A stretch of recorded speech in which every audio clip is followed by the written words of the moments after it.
The Badgers have started to rebuild the secondary. Who does the newest Wisconsin Badger remind me of, and why I think he's an important part of this rebuild? Let's go.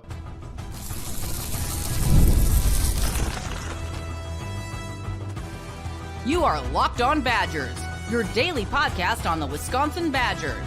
Part of the Locked On Podcast Network, your team every day. What is going on, Badger fans? Welcome to Locked On Badgers, your team every single day. I'm your host, Ryan Herring, part of the Locked On Podcast Network, and happy Christmas Eve. Merry Christmas Eve. Happy holidays for those who don't celebrate. Brian Acton has said it's the best, man. Merry Christmas to those who celebrate. Best wishes to those who don't. And thank you, Ryan, for doing the show. Well, thank you for being here. It is a humbling thing to be able to do all the time. So I do appreciate it. I hope everyone is having a great, again, holidays if you celebrated, Christmas if you celebrate. If you don't, I hope you're still having an incredible end of 2024. And let's talk about it. The Badgers do get a new commit at let's just say a much needed position. Fire the recruiting cannons.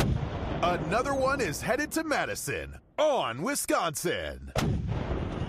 Okay, so the Wisconsin Badgers picking up a commit from Jacksonville State cornerback Geimere. I think it's Geimere Latimer.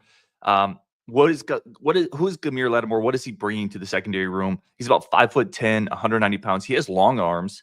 He reminds me a lot of, I mentioned in the teaser here, he reminds me a lot of Jonas DeCluna. He reminds me of a undersized corner, long arms, pretty good ball skills, and not a burner. This to me, if you're looking at cornerbacks, if you're looking at who this guy plays a little bit like, he kind of plays a little bit like, and I'm definitely going to find more film on him, but he kind of plays a little bit like older school Wisconsin Badger corners, right? Think of the Paul Chryst, Jim Leonard, Brett Bielema era. Those guys, a little undersized, not burners. You go back and think of some of those cornerbacks, but pretty sound, good hands, can play off ball coverage, will make a break on a pass, pretty well built. They can tackle in space a little bit. He kind of reminds me of one of those guys, a little bit more of a floor raiser than a high ceiling guy. The Badgers are in on a couple other people who are maybe a little bit bigger, maybe fit the archetype of what this current coaching staff looks for a little bit more. But this is still a really important kid because you desperately need bodies in that room.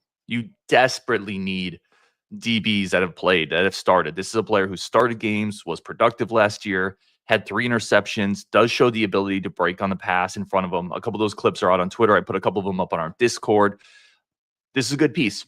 This is, I think, ideally a piece that is going to come in and maybe not be the starter, but can come in on third down, on passing downs, can be a little physical with slot receivers, can just be a sound piece of the secondary that you can plug in and not worry about a ton. Again, when you start to lose a Xavier Lucas, when you start to lose some of those pieces, you're not going to replace one for one in the portal. You're not going to find another Xavier Lucas. But can you find somebody that can play competent football, that can give you something defensively, that can give you solid rotational minutes? There were some really good Badger defensive backs, or really good Badger defenses with cornerbacks like this. There were some really good defenses because they had a pass rush. Now, that's the other part of this. You think back to last year's pass rush. If you don't improve on that pass rush with the cornerbacks and the DBs you've lost this year, if that pass rush stays static or only incrementally better, this could be a disaster. So there's two things here. The pass rush has to get better.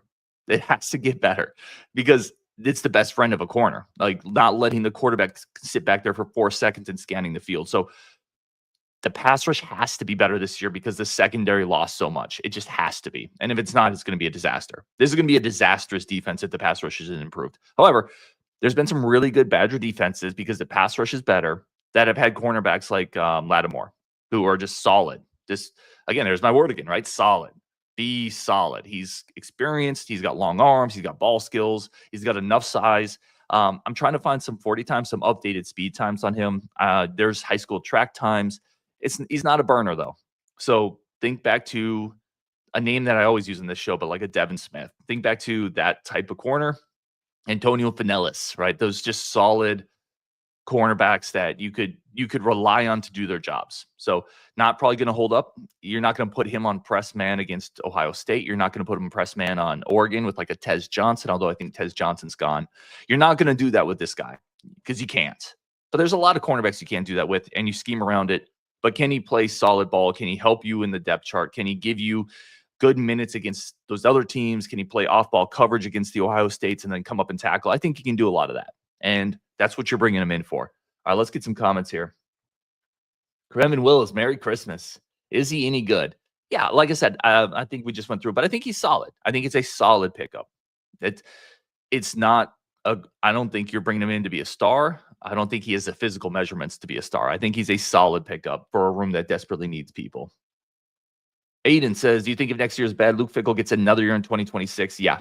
I don't think there's any doubt he gets another year. And the only way he doesn't get another year is if next year's disastrous. I mean, you win like 2 games and you get absolutely murdered by teams. You can't cycle through coaches. You just can't. You have to.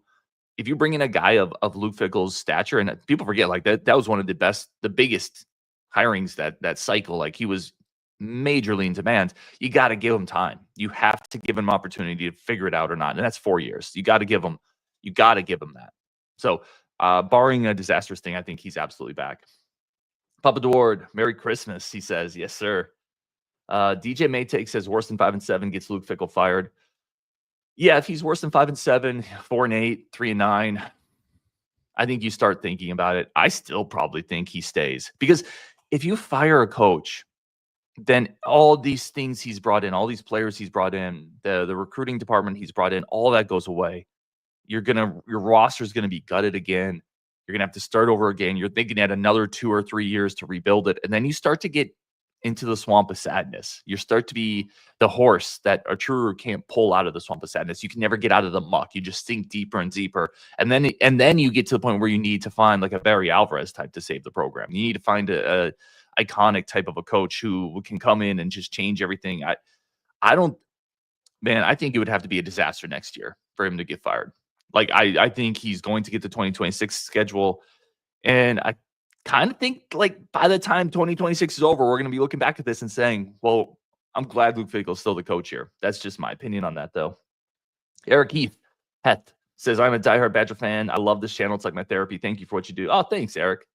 No, I appreciate it, man. That's incredibly kind. Happy holidays to you and yours. Thank you. Keep going here. Glenn Mueller says, we can tell by the Santa colors.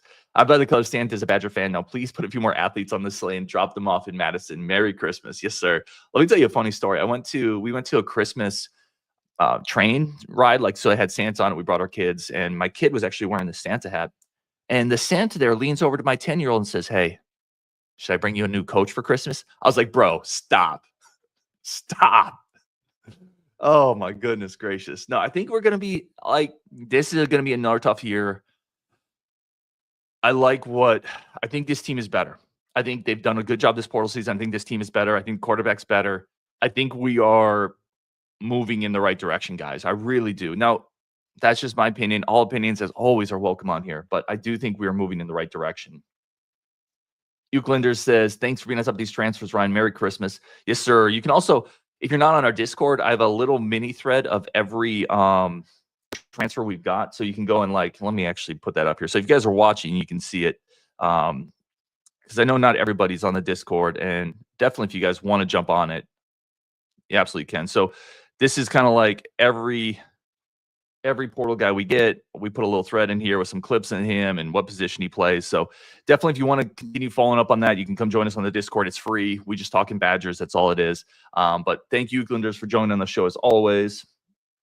Greg Linscomb says, love the hat. Yes, sir. This is a tradition. We'll be doing our giveaway show, I think, on Friday. I'll definitely be wearing this again.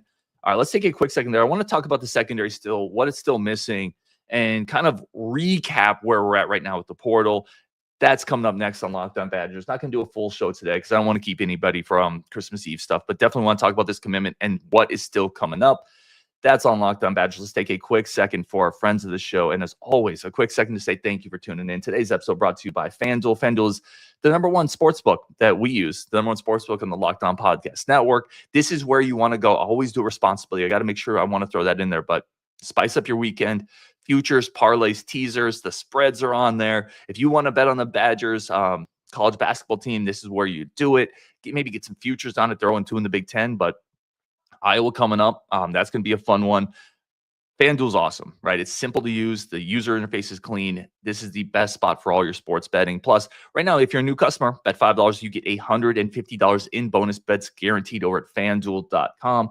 Never waste a hunch. Make every moment more with FanDuel, the official sports partner, a sports book partner of the NFL, of the Locked On Podcast Network. It's all over there at FanDuel.com. New customers, $5 bet gets you $150 in bonus bets guaranteed. Today's episode also brought to you by Gametime.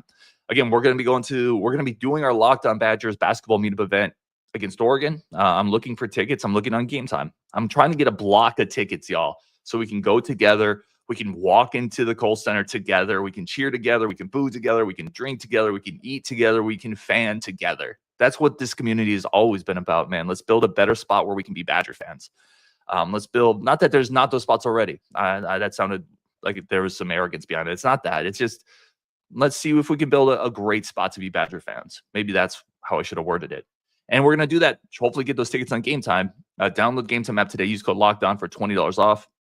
Flash deals, incredible prices, great selection, any type of event you want to go to. Plus, you get $20 off with our code Locked On. Do something for yourself. Do something for your family. Enjoy life a little bit more over at Gametime. Snag the tickets without the stress at Gametime. Download the Gametime app. Create an account. Use code Locked On College for $20 off your first purchase. Terms to apply. Again, create the account. Redeem code Locked On College for $20 off. All right, let's get back into this. Let's get some more comments. Where are you guys at? How are you guys feeling overall in the portal? Like better, worse? Do you guys feel more optimistic going into next year? Do you feel like the last two portal seasons haven't been as advertised, and because of that you're just in a wait and see mode? Curious, where are you guys at just in general here? JB says, who's my new cornerback? This is not a lockdown guy, JB. He says, excuse me, lockdown question mark. This is not a lockdown guy. I think, again, if you look back at Badger cornerbacks, DeCluna is the first guy that popped in my head just because he's recent, about 5'10", 5'11", long arms, not a burner, good ball skills. He feels like that type of corner. Maybe a guy like, you go back even further, Antonio Finellis with maybe a little longer arms. He's in that vein. He's that type of guy where you're hoping he's a solid rotational corner, and you need those. It's really hard to find you're not going to find lockdown corners in the portal, at least not guys that Wisconsin's going to be able to pry or pay. So DJ Maytig, again, goes back to, I think 3-9 or worse gets back. Well, not being competitive gets him and Mac fired. Yeah, I don't think there's a huge appetite to fire guys. I don't. Now, 3-9, you got to start talking about it, though. I agree. 3-9, you definitely got to start talking about it. Adam Fuller, sorry about that. What do you think of depth at cornerback? Like, it's not good. It is bad.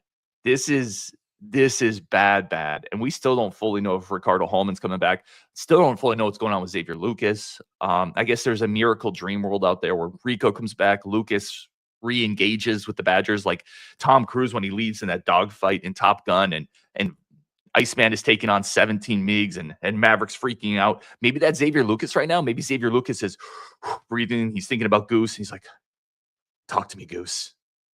Maverick's re-engaging, and everybody on the carrier explodes in excitement, right? That would be like the war room, like Max Pat and Luke Fickle. Yeah, Maverick's re-engaging. Y'all, if you haven't seen Top Gun, I'm so sorry. You will not get a bit of that analogy. But long-term, big picture, we have no idea. We have no idea what is going on with Rico, with Xavier. But cornerback depth chart is really bad. It's bad. Like, at this point, you're counting on, hopefully Rico comes back, and then Agard has to be ready. He's a redshirt freshman. Who knows? I like him, but he's unproven. You have to hope Harper's ready. I really like Harper as a toolsy kind of young cornerback, but he's unproven. Then you have to hope you get 2 or 3 portal guys. We all know the hit rate on portal guys. Even if you do well, you're probably not going to hit on every one of them. So you're hoping a guy like Lattimore can step in. Lewis is a corner they're still after who has more physical tools. I really like him. But you got to hope you almost bat 1,000 on the portal guys you bring in, and you probably need a freshman to play. I mean, I'm just being real with you. I told you last year I thought the defensive line depth was not good despite portal additions, and it turned out to be not good. Listen, I also said the linebackers would be great. So, like, I'm not trying to toot my own horn here. Like, I don't hit them all. Cornerback is a problem. It's going to be a problem next year unless some of these guys are just more advanced than the typical learning curve says they should be. Unless a guy like Harper, Agard, Lattimore they bring in, you're probably going to need a freshman to play. Maybe that's a Jamari Washington, a Scott, one of those guys needs to play. And then what if you lose a guy, right? Like, you don't go through a season fully healthy. So you lose a guy or two. And I mean, you could see a scenario where you're down to like multiple freshmen, redshirt freshmen, and transfers just starting. And then we have to play in Oregon and Ohio State. It's sketchy, man. You got to play at Bama. How is that back seven going to hold up? That's why that pass rush, it's really, to me, it's not about how good can you get the cornerback room. I think you can get them average-ish. It's how good can you get the pass rush, because the pass rush is the absolute key. If you get last year's pass rush with this year's secondary, bruh. Merry Christmas to everybody. This is a show of holiday givings, but that will be not pretty, man. I love you. I love you guys so much. Uncultured Barbarian, love Top Gun. The bald commander on the aircraft carrier was a nice supporting actor. Yes, Uncultured Barbarian. The captain on the aircraft carrier in that movie was incredible. Great supporting character. I agree. He looked like a Navy captain should be. Absolutely agree. Couple more comments here.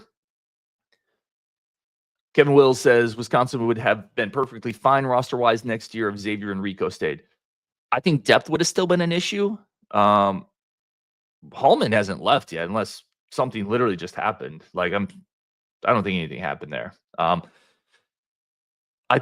agree. Like you could add a room with Hallman, Lucas, Agard, Harper, a couple transfers. Wisconsin has had worse cornerback rooms for sure, but Lucas leaving and then Hallman being up in the air, man, if they both leave, that's going to be really tough. JB says we lost more than we gained in the portal. Debatable. I'm going to do a show on that. Certainly not going to tell you you're wrong on it. I'm curious. I don't think so, but I'm definitely willing to have that conversation.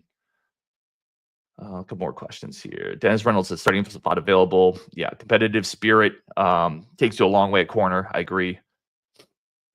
DJ Zeskin and Hallman leave. No, but he also hasn't reaffirmed his commitment. I think he's probably trying to gauge NFL interest to some degree. Hallman could have left last year for other schools, so I don't know if it's an other school thing. I think it might be more of a do I stay or do I go NFL thing is kind of where I'm thinking that one's at.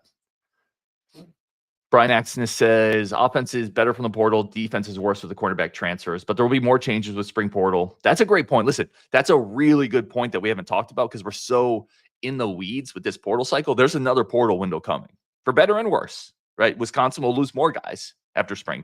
So after spring, players can kind of see where they're at. They can re-enter the portal. Wisconsin will lose some guys, but Wisconsin, what this depth chart right now is at cornerback, they could still add more bodies. And I agree with them. I think the offense is better on the portal. I think the defense is worse. So I agree completely there.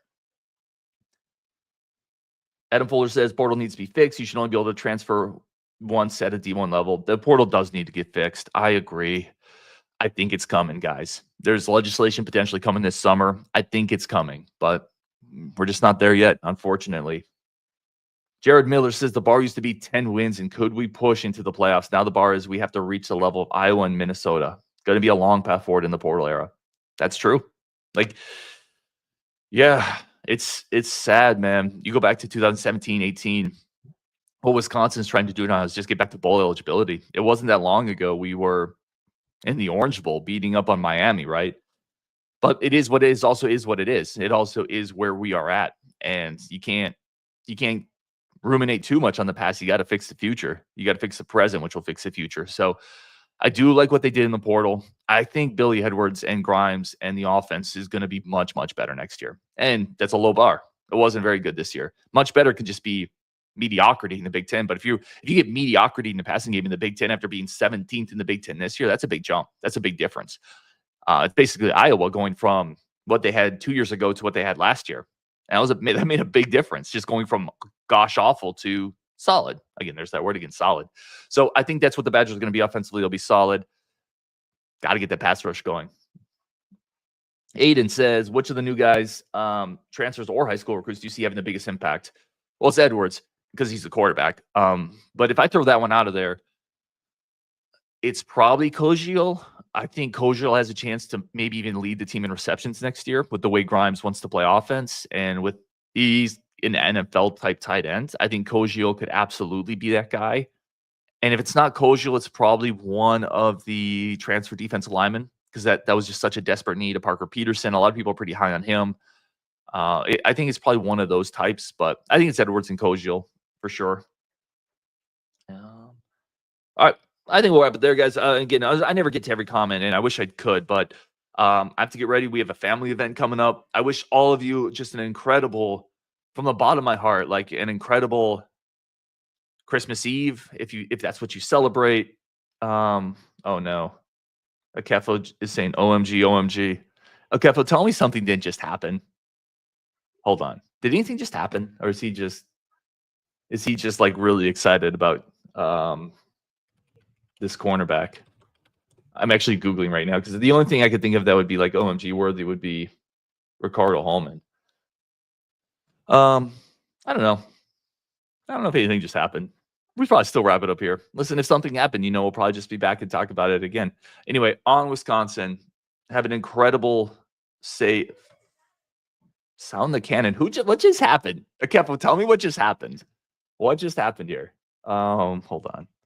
Let me go to a news aggregator. You guys are gonna have to stick with me for 1 sec, just to see if anything just happened. I think he's probably talking about the Lattimore commit. Okay. We will wrap it up there. Have an incredible, awesome, safe Christmas Eve, holiday season. Thank you so much. You guys are incredible. On Wisconsin, and we will definitely talk later. Kepo got me. He says, Merry Christmas. Merry Christmas, my friend.